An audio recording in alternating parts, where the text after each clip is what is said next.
बिस्मिल्लाहिर्रहमानिर्रहीम। अस्सलाम वालेकुम, मैं Chaudhary. Welcome to my YouTube channel. उम्मीद करती हूँ आप लोग खैरियत से होंगे। आज मैं आपके लिए स्टोरी लेकर आई हूँ, मरहम या बूट पॉलिश।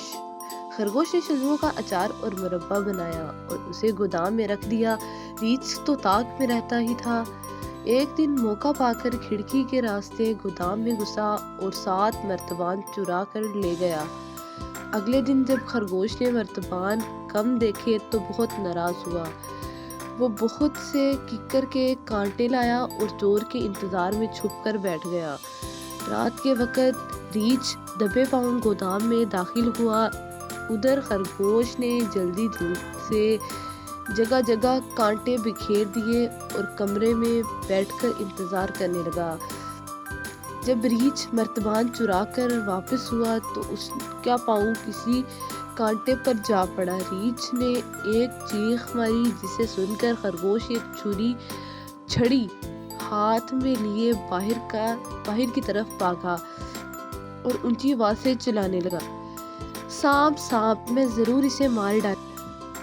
ये आवाज़ रीछ के कान में पड़ी। वो समझा उसे सांप ही ने काटा है और ज़ोर ज़ोर से चिल्लाने लगा। खरगोश आवाज़ सुनकर ठहर गया और बोला, यहाँ कौन है? मैं हूँ भैया, मुझे सांप ने काट लिया है। रीछ ने कराहते हुए कहा। खरगोश ने पूछा, तुम रात को यहाँ क्या करते फिर रहे हो? रीछ बोला, ये बेकार की बातों का वक्त नहीं भैया, तुम जाकर डॉक्टर को बुला लो। खरगोश ने फिर पूछा, पहले बताओ तुम यहाँ क्या कर रहे हो? रीछ कराहते हुए बोला, मैं तुम्हारी चटनी के मर्तबान चुरा कर ले जा रहा था। अब मेहरबानी करके तुम डॉक्टर को बुला लाओ वरना मैं यहीं मर जाऊंगा। मर ही जाओ तो अच्छा है। खरगोश वापस जाते हुए बोला। रीछ 2-4 कदम ही चला था कि उसे फिर कांटा चुभा और वो चिल्लाने लगा, अरे इसने मुझे फिर काट लिया। भैया तुम जाकर डॉक्टर को बुला लो, मैं तुम्हारे मर्तबान तुम्हें लुटा दूंगा। खरगोश ने पूछा, और क्या दोगे?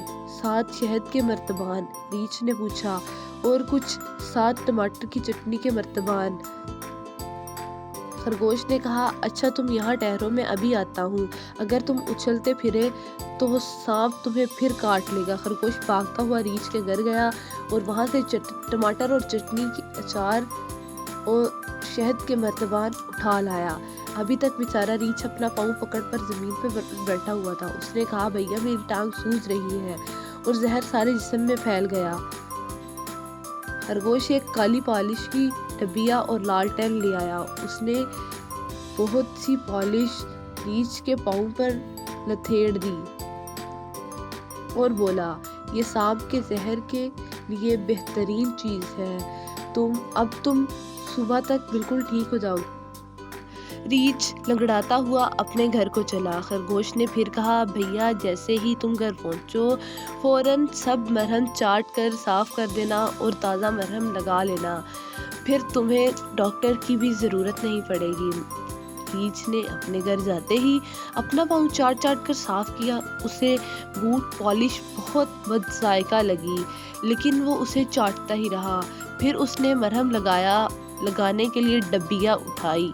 उस पर लिखा हुआ था बूट पॉलिश। रीछ को एतबार ना आया। उसने फिर गौर से पढ़ा बूट पॉलिश। वो गुसल खाने की तरफ भागा। वहाँ बहुत देर तक कुलियाँ करता रहा, लेकिन जुबान की स्याही बहुत दिनों तक ना छूटी। कैसी लगी आपको मेरी स्टोरी? उम्मीद करती हूँ आपको मेरी स्टोरी बहुत इंटरेस्टिंग लगी होगी। अगर अच्छी लगी है तो मेरी वीडियो को लाइक कीजिएगा, मेरे चैनल को सब्सक्राइब कर दीजिएगा। Thank you for watching my videos. Thank you.